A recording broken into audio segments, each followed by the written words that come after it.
সোমবার সকালে দেশে এসেই কিন্তু বিকেলে জাতীয় দলের ক্যাম্পে যোগ দিতে চলে এসেছেন হামজা চৌধুরী, যার আগমনের পর থেকেই বদলের হাওয়া শুরু হয়ে গেছে দেশের ফুটবলে।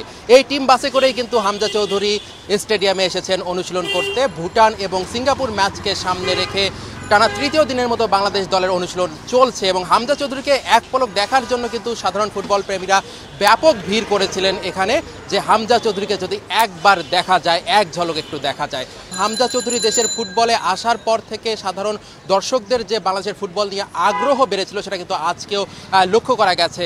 হামজা চৌধুরীর সাথে টিম বাসে ছিলেন জামাল ভুঁইয়া, ফাহমিদুলরা, সবাই মোটামুটি ছিলেন এবং আগামীকাল যোগ দেওয়ার কথা আছে সমিত সোম যদি বাংলাদেশ দলের সাথে যোগ দেয় তাহলে সেই দলের কিন্তু জাতীয় দলের যে ক্যাম্পটা আছে সেটা ক্যাম্পের অধীনে চলছে, সেটা কিন্তু পরিপূর্ণতা পাবে। এখানে ক্লোজ ডোর অনুশীলন হয়, সংবাদকর্মীদের ভিতরে যাওয়ার তেমন কোনো সুযোগ নেই এবং ভিতরে গিয়ে ছবি নেওয়ারও তেমন কোনো সুযোগ থাকছে না। সাধারণ দর্শকরাও কিন্তু চাইছে ভিতরে গিয়ে একবার যদি ফাহমিদুল, হামজা চৌধুরীকে দেখা যায়, সেই সুযোগটা আসলে নেই। অবশ্য আগামীকাল বাংলাদেশ দল অনুশীলন করবে ভুটান ম্যাচের আগে, তখন সংবাদকর্মীদেরকে ছবি নেওয়ার একটু সুযোগ দেওয়া হবে। তো ক্লোজ ডোর প্র্যাকটিস হচ্ছে জাতীয় স্টেডিয়ামে। জাতীয় স্টেডিয়ামের আশেপাশে কিন্তু অনেক বাণিজ্যিক ভবন আছে।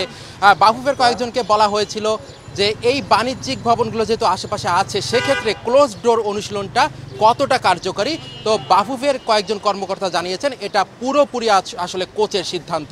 তো এই ছিল জাতীয় স্টেডিয়াম থেকে সর্বশেষ আপডেট।